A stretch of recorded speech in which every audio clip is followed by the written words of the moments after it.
Hi guys welcome back to our channel. Upma అంటే simple వంట అనుకుంటారు, కానీ పర్ఫెక్ట్ ఉప్మా చేయడం అంత ఈజీ కాదు. ఉప్మా రుచి రావాలంటే రవ్వ మాత్రమే సరిపోదు, చిన్న చిన్న టిప్స్ కూడా చాలా ముఖ్యం.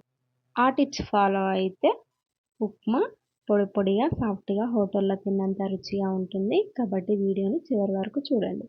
ముందుగా బౌల్ పెట్టి రవ్వని మీడియం ఫ్లేమ్పై లైట్ గోల్డెన్ కలర్ వచ్చే వరకు వేయించాలి. ఇలా వేయిస్తే ఉప్మా మెత్తగా పొడి పొడిగా వస్తుంది. ఇప్పుడు అదే బౌల్లో ఆయిల్ వేసి ఆయిల్ హీట్ అయిన తర్వాత ఆవాలు జీలకర్ర వేసి బాగా గోలనివ్వాలి.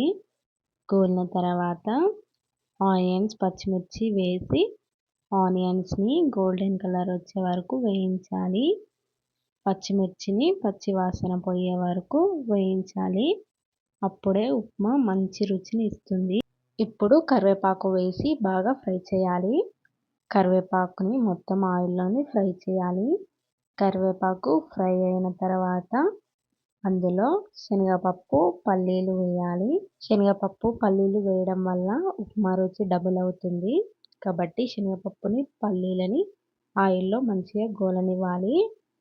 గోలిన తర్వాత రుచికి సరిపడా సాల్ట్ వేసి బాగా కలపాలి.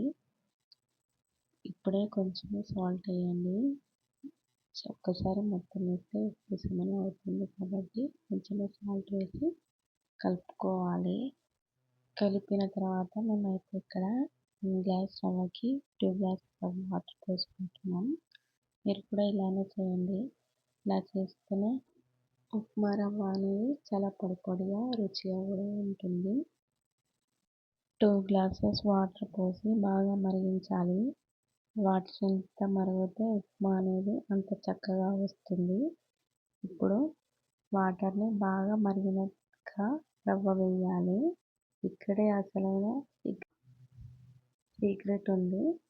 రవ్వను ఒక చేతితో నెమ్మదిగా వేస్తూ మరో చేతితో నిరంతరం కలుపుతూ ఉండాలి. అలా చేస్తే ఉండలు పడవు. మీరు కూడా ట్రై చేసి ఎలా ఉందో కూడా కామెంట్ చేయండి.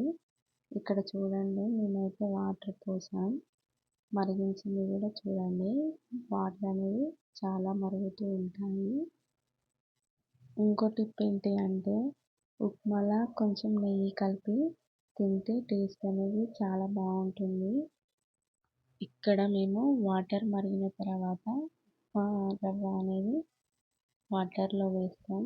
చూడండి, కొంచెం కొంచెంగా వేసి ఉండలు లేకుండా కలుపుకోవాలి.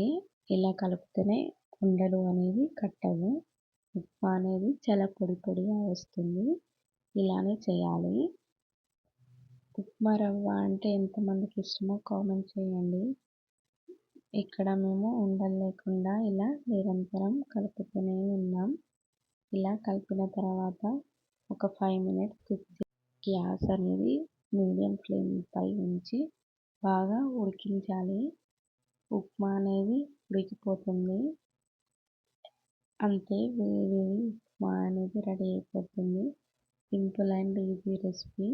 ఈ వీడియో మీకు నచ్చినట్టయితే లైక్ చేయండి. ఇంకా ఇలాంటి ఈజీ రెసిపీల కోసం మన ఛానల్ని సబ్స్క్రైబ్